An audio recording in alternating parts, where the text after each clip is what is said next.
दीपं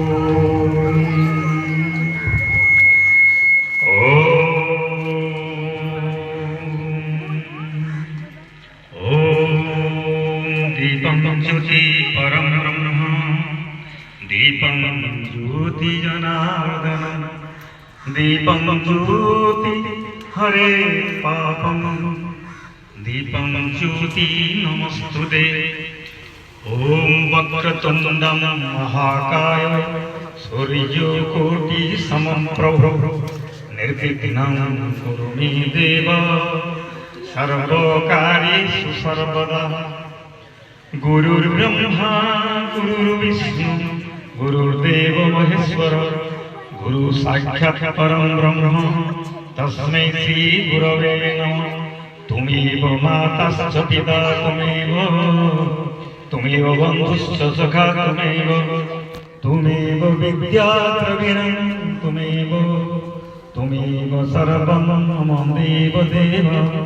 ओम शुक्लं ब्रह्म विचारसारं परमार्थं जगद्व्यापकं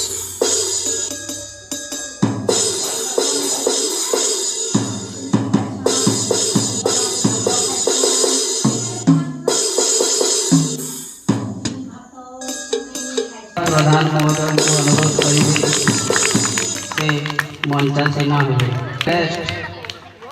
नारायण विश्वाल, महेश्वर बेहेरा एवं सीआरसीसी महोदय प्रमोद कुमार बेहेरा महोदय को अनुरोध करी से मुख्य अतिथि मुख्य वक्ता तथा मंचासीन समस्त अतिथि को अनुरोध करी आमर गजानन पूजा करी आम प्रोग्राम को आरंभ करवा।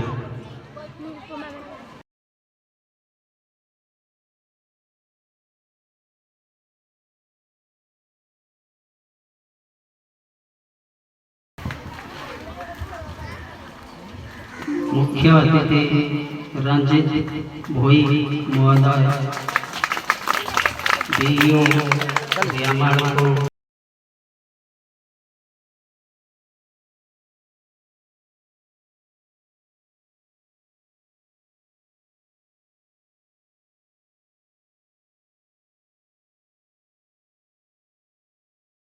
सम्मानित अतिथि श्रीयुक्त दिलीप कुमार प्रधान, वरिष्ठ शिक्षक श्रीयुक्त महेश्वर बेहेरा, अन्यतम वरिष्ठ शिक्षक श्रीयुक्त नारायण विश्वाल एवं परिचालक भार निर्वाह अन्यतम शिक्षक श्रीयुक्त राजकिशोर प्रधान एवं वर्तमान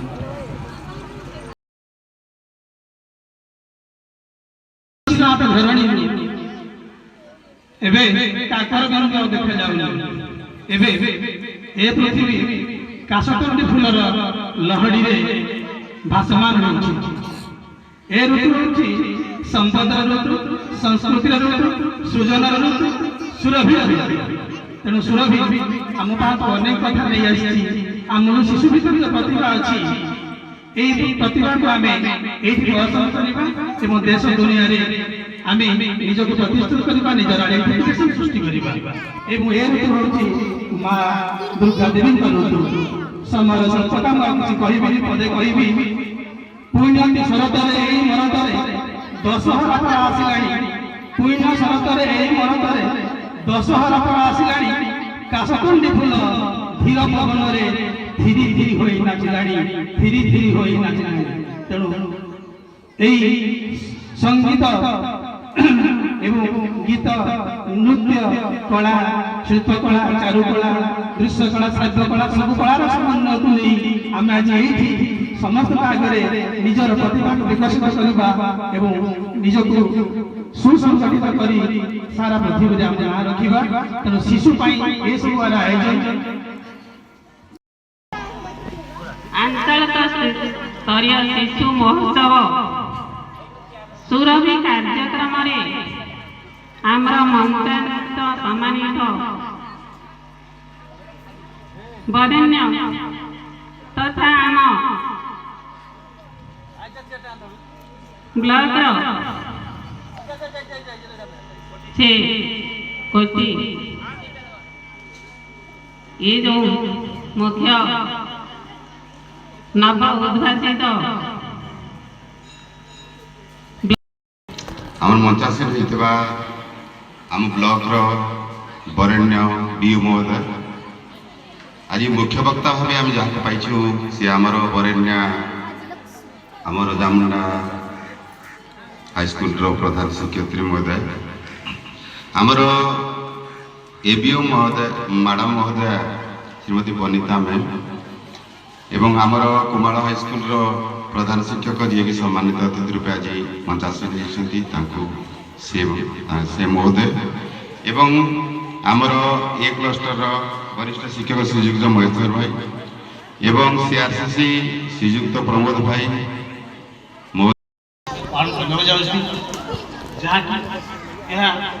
क्लस्टर माध्यम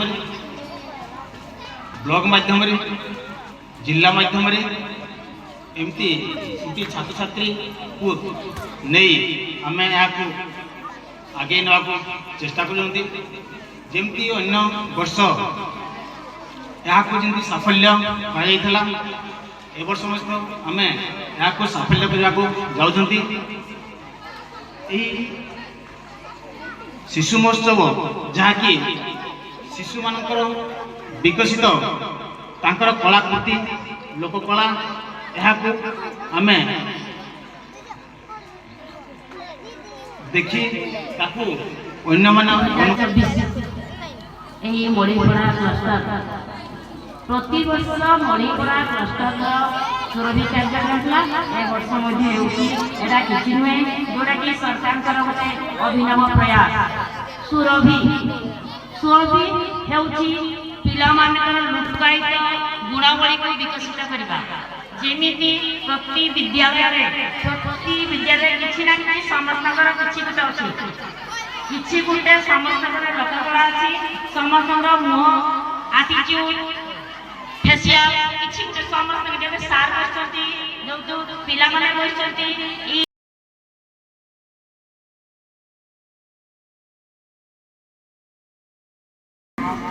आज शिशु महोत्सव 2024 सुरभि कार्यक्रम आज मुख्य अतिथि भाव निमंत्रित होता समस्त को अभिनंदन जनाऊँगी कृतज्ञता ज्ञापन करुँगी शिशु महोत्सव मंचासीन समस्त अतिथिवृंद शिक्षक शिक्षयित्री एवं वर्षारे उपस्थित था पुणे छात्र छात्री मानू मो स्वागत जन शुभकामना करुच्ची शुभेच्छा प्रदान शुभेच्छा जनाऊँ आज जो सुरभि कार्यक्रम प्रति वर्ष सुरभि कार्यक्रम प्रतिष्ठित क्लस्टर स्तर एवं डिस्ट्रिक्ट स्तर पालन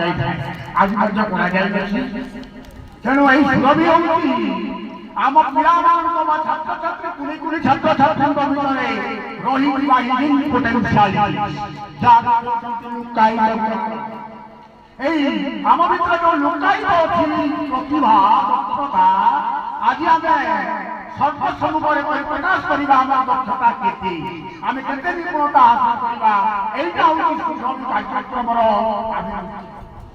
सुरभि कार्यक्रम विभिन्न प्रकार नृत्य अच्छी गीत अच्छी क्विज अच्छी विभिन्न प्रकार कार्यक्रम रही अनुरोध करुँच गाइड टीचर हिसाब से आपण मैंने ठीक भाव में सुचारू भाव संपादन करेंगे और जमी शांति श्रृंखला बजाय रखी यही कार्यक्रम को आगे जावाई सुचारू रूप संपादन करेंगे बहुत किसी तो प्रधान मैडम आम बनिता मैडम सुरभि कार्यक्रम जो कथा कही तो आगे हम सब कही विशेष परिवार नारी वक्तव्य शेष कर धन्यवाद।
ବିଶ୍ୱାଳ।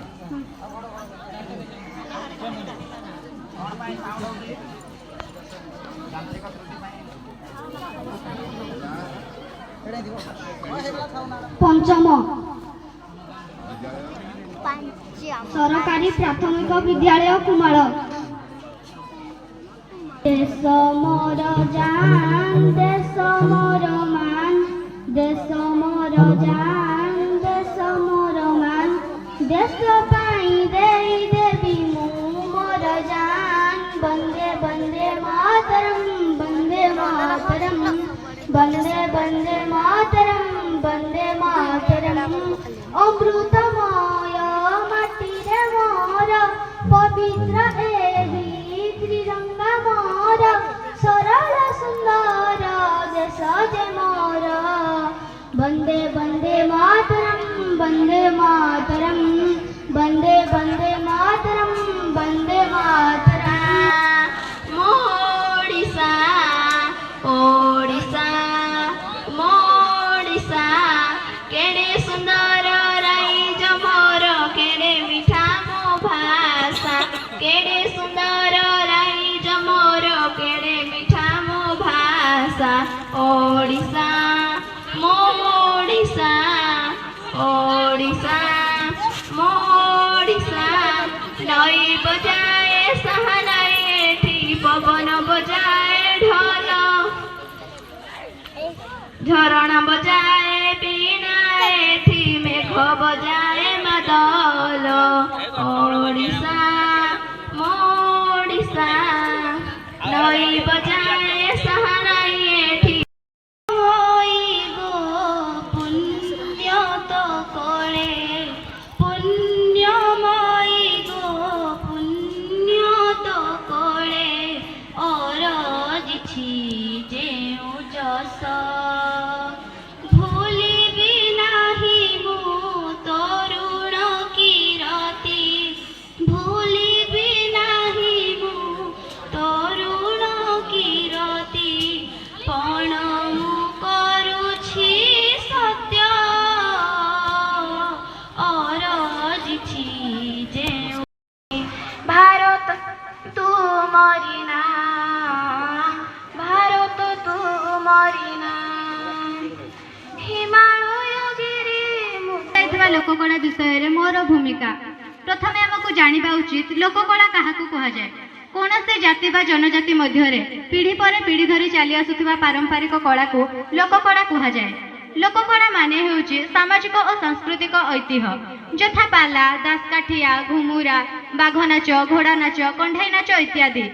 ଏହି ଲୋକକଳାରେ ଲୋକନୃତ୍ୟ ଲୋକନାଟ ଲୋକଗୀତ କାଠ ପଥର ଆଦିରେ ଖୋଦିତ ଏବଂ ଅଙ୍କିତ ଚିତ୍ରଲେଖ ଆଦି ରହିଛି। ଆମେ ଯଦି ଇତିହାସର ପୃଷ୍ଠାକୁ ଦେଖିବା ତେବେ ଆମେ ଓଡ଼ିଶାର କଳା ଓ ସଂସ୍କୃତିର ପାରମ୍ପରିକ ଅଷ୍ଟମ ଶ୍ରେଣୀରେ ପଢ଼େ। ପ୍ରଥମେ ମୋର ସମସ୍ତଙ୍କୁ ନମସ୍କାର।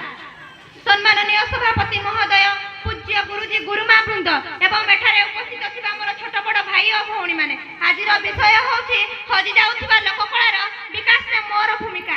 ଏହି ବିଷୟରେ କିଛି କହିବାର ସୁଯୋଗ ମିଳିଥିବାରୁ ନିଜକୁ ଧନ୍ୟ ମନେ କରୁଛି। ତେବେ ପ୍ରଶ୍ନ ହେଲା ଲୋକକଳା କ'ଣ? ଲୋକକଳା ହେଉଛି ସାମାଜିକତା ସାଂସ୍କୃତିକତା ଐତିହ୍ୟ ଯଥା ପାଲା ଦାସକାଠିଆ ଘୁମୁରା ବାଘ ନାଚ ଘୋଡ଼ା ନାଚ କଣ୍ଢେଇର ନାଚ ଛଉ ଇତ୍ୟାଦି।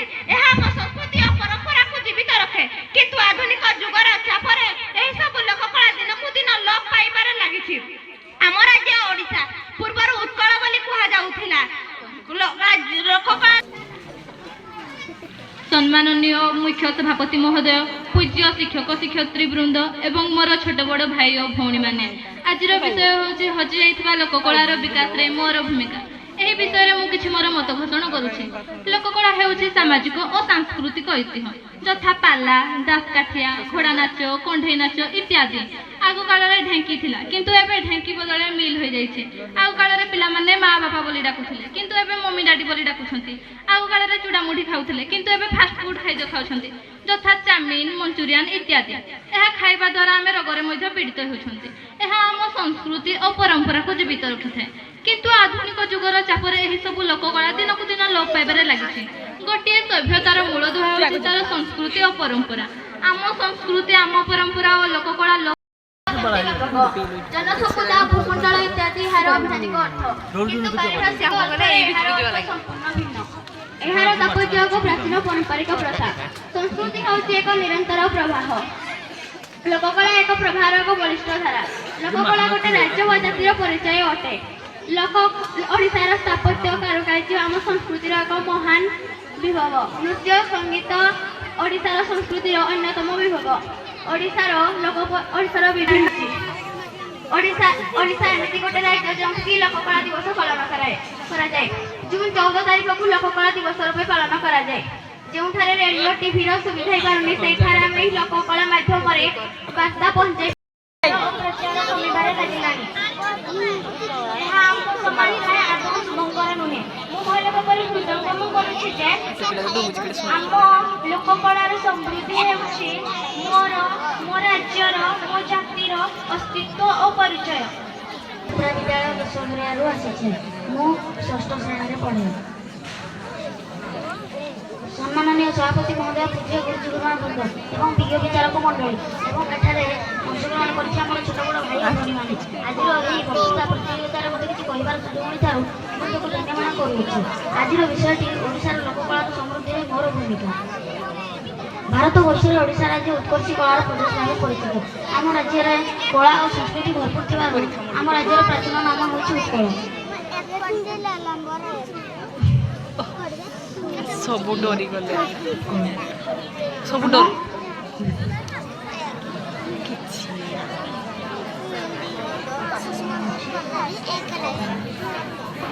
ଆକର୍ଷିତ କରେ। ବିଶ୍ୱ ପ୍ରସିଦ୍ଧ ଜଗନ୍ନାଥ ମନ୍ଦିର, କୋଣାର୍କ ମନ୍ଦିର ଓ ଲିଙ୍ଗରାଜ ମନ୍ଦିର ଏହାର ଜ୍ୱଳନ୍ତ ଉଦାହରଣ।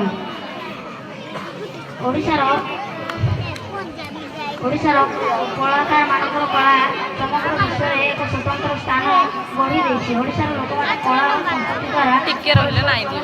ରହିଛନ୍ତି। ଆମ ଓଡ଼ିଶାର ଲୋକନୃତ୍ୟ ସେଗୁଡ଼ିକ ହେଲା ପାଲା, ରାମଲୀଳା, ଛଉ ନୃତ୍ୟ, ଘୁମୁରା ନୃତ୍ୟ ଇତ୍ୟାଦି ଲୋକମାନଙ୍କ ମୁହଁରେ ଆନନ୍ଦ ଓ ମନୋରଞ୍ଜନ ଆଣି ଦେଇଥିଲା। ଅତୀତରେ ଆମ ରାଜ୍ୟରେ ରାମଲୀଳା ବାଉଁଶରାଣୀ ସଭାପତି ମହୋଦୟ, ପୂଜ୍ୟ ଗୁରୁଜୀ ଗୁରୁମା ବୃନ୍ଦ, ବିଜ୍ଞ ବିଚାରକ ମଣ୍ଡଳୀ, ଏଠାରେ ଉପସ୍ଥିତ ଥିବା ମୋର ପ୍ରତିଯୋଗୀ ଭାଇ ଭଉଣୀମାନେ, ଆଜିର ଏହି ସୁରଭି କାର୍ଯ୍ୟକ୍ରମରେ ମୋତେ କିଛି କହିବାର ସୁଯୋଗ ମିଳିଥିବାରୁ ମୁଁ ନିଜକୁ ଧନ୍ୟ ମନେ କରୁଅଛି। ଭାରତବର୍ଷରେ ଚିର ବନ୍ଦନୀୟ ମୋର ମାତୃଭୂମି ଓଡ଼ିଶା, ମାତୃଭୂମି ଉତ୍କୃଷ୍ଟ ପ୍ରଦେଶର ଭାବରେ ଚିର ପରିଚିତା। ଉତ୍କୃଷ୍ଟ କଳାର ପ୍ରଦେଶ ହୋଇଥିବାରୁ ଓଡ଼ିଶାର ପ୍ରାଚୀନ ନାମ ଥିଲା ଉତ୍କଳ। ବିଭିନ୍ନ ପ୍ରକାର ସୃଜନତାର ସମୃଦ୍ଧ ଆମ ମାତୃଭୂମି ଓଡ଼ିଶା, ଆମ ପରମ୍ପରା, ଆମ ସଂସ୍କୃତି, ଆମ ଲୋକକଳା ଖୁବ୍ ସମୃଦ୍ଧ ଓ ଜନପ୍ରିୟ। ବୟନ ଶିଳ୍ପରେ ଓଡ଼ିଶା ରାଜ୍ୟର ହାତବୁଣା ସମ୍ବଲପୁରୀ ବସ୍ତ୍ର ସମସ୍ତଙ୍କର ମନ କିଣିନିଏ। କଟକର ତାରକାଶୀର କାମ ସମସ୍ତଙ୍କର ପ୍ରଥମ ପସନ୍ଦ। କେବଳ ଓଡ଼ିଶାରେ ନୁହେଁ, ଓଡ଼ିଶା ବାହାରେ ମଧ୍ୟ ଏହାର ବେଶ ଆଦର ରହିଛି। ଭାସ୍କର୍ଯ୍ୟ ଓ ସ୍ଥାପତ୍ୟ ଶିଳ୍ପର ନିପୁଣ ଓଡ଼ିଶାର ସ୍ଥାନ ସବୁଠାରୁ ଉର୍ଦ୍ଧ୍ୱରେ। ଆମ ରାଜ୍ୟର ଓଡ଼ିଶୀ ନୃତ୍ୟ ପାଇଁ ବିଶ୍ୱ ଦରବାରରେ ଓଡ଼ିଶାର ଗୌରବ ବୃଦ୍ଧି ପାଉଛି। ଆମ ରାଜ୍ୟର ବିଭିନ୍ନ ପ୍ରାନ୍ତରେ ବିଭିନ୍ନ ପ୍ରକାରର ଲୋକନୃତ୍ୟ ରହିଛି, ଯଥା ଗୋଟି ପୁଅ ନୃତ୍ୟ, ଛଉ ନୃତ୍ୟ, ଘୁମୁରା ନୃତ୍ୟ, ଦଣ୍ଡ ନୃତ୍ୟ, ଘୋଡ଼ା ନାଚ, କଣ୍ଢେଇ ନାଚ, ଡାଲଖାଇ, ପାଲା, ଦାସକାଠିଆ, ରାମଲୀଳା, କୃଷ୍ଣଲୀଳା ଆଦି ଲୋକନୃତ୍ୟ ମନରେ ଅପୂର୍ବ ଆନନ୍ଦ ଓ ଆତ୍ମାରେ ଶାନ୍ତି ଭରିଦିଏ। ଏସବୁ ଲୋକକଳା ସମାଜର ସମସ୍ତ ଲୋକଙ୍କୁ ଏକତାର ସୂତ୍ରରେ ବାନ୍ଧି ରଖେ। ଆମ ଅତୀତ ଓଡ଼ିଶାରେ ହଜାର ହଜାର ବର୍ଷର ଗୌରବକୁ ବହନ କରୁଛି। କୋଣାର୍କ ମନ୍ଦିରର ଚାରୁକଳା, ଜଗନ୍ନାଥ